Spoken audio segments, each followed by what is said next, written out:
I suppose by now you heard the news of Dale Earnhardt Jr. missing the next two races at Charlotte and at Kansas.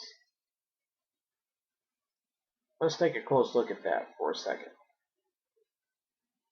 Well, what led to the whole situation with Dale Earnhardt Jr. ending up in the condition he's in right now and being forced to miss those races? A number of things. One, the product of restrictor plate racing. Two, somebody who got greedy. Well, I think we all know who, which is Smoke, Tony Stewart. And three, it was just the nature of Talladega.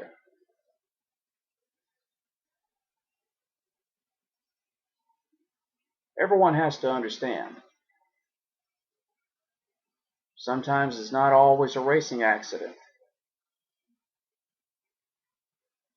Tony Stewart did what he thought was best, which is move up, try to protect his position. But more than likely, he may have made his move a little bit too late. Michael Waltrip was coming up with a full head of steam, and he probably would have wound up in front with a little bit of help. But then again, somebody up front probably would have made the block too.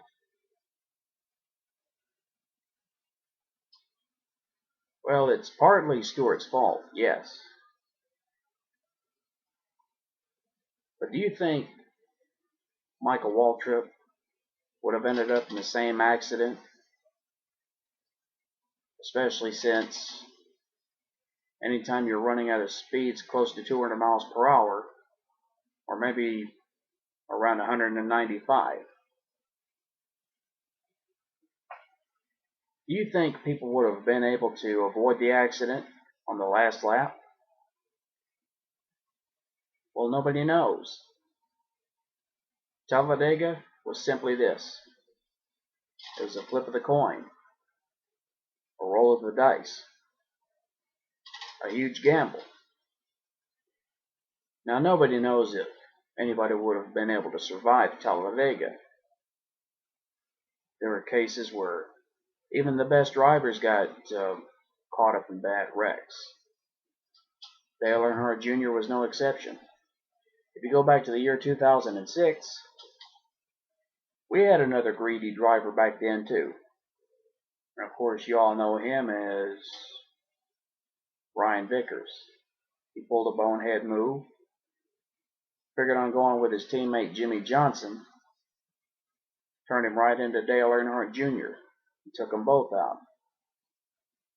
But we're talking about 25 cars. Stewart got careless, yeah. But do you think he anticipated this move a little bit too late? Your guess is as good as mine. Now, I wouldn't consider pointing fingers at Stewart. Well, yes, it's partly his fault, but do you think somebody else would have done the same thing? Dale Earnhardt at the end of the 2001 Daytona 500. He was blocking to protect his two drivers, Michael Waltrip and his son Dale Earnhardt Jr. Well, he knew the risks. He knew the dangers. So does Dale Earnhardt Jr. He knows the risks. He knows the dangers. Even if stock car racing is safe, it's not totally safe. Safety is a moving target. But as a result, Dale Earnhardt Jr. got hurt. He got diagnosed with a concussion. But if you take a look at that, he knew the dangers. He knew the risks. Safety is a moving target. It's a risk that every driver who straps into the stock cars knows. They all know. All 43 competitors know that it's a risk, but it's a calculated risk. It's a risk they all take, week in, week out. But do you suppose anybody could have done anything different after the race at Talladega? Do you think anybody could have done anything different even before then? Well, maybe, maybe not.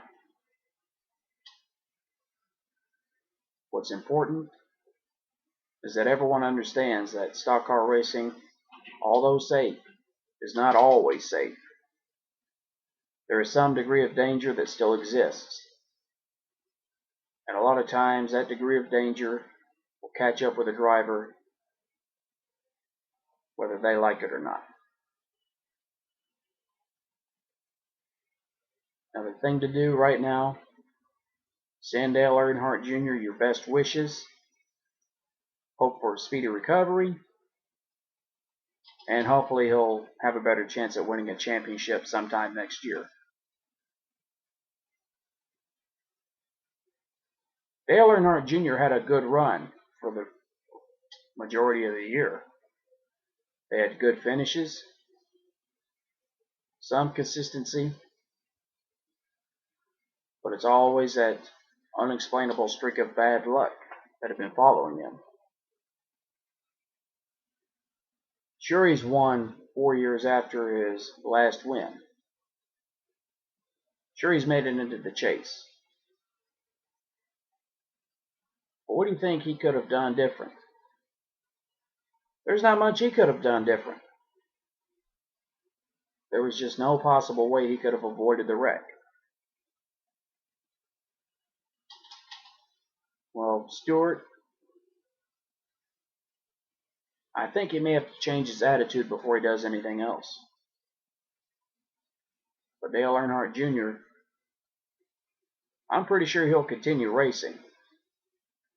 I'm pretty sure he'll continue chasing a championship. And maybe his luck will turn around next year. But for now, wish him a speedy recovery, send him your best wishes, and hope everything works out in the long run.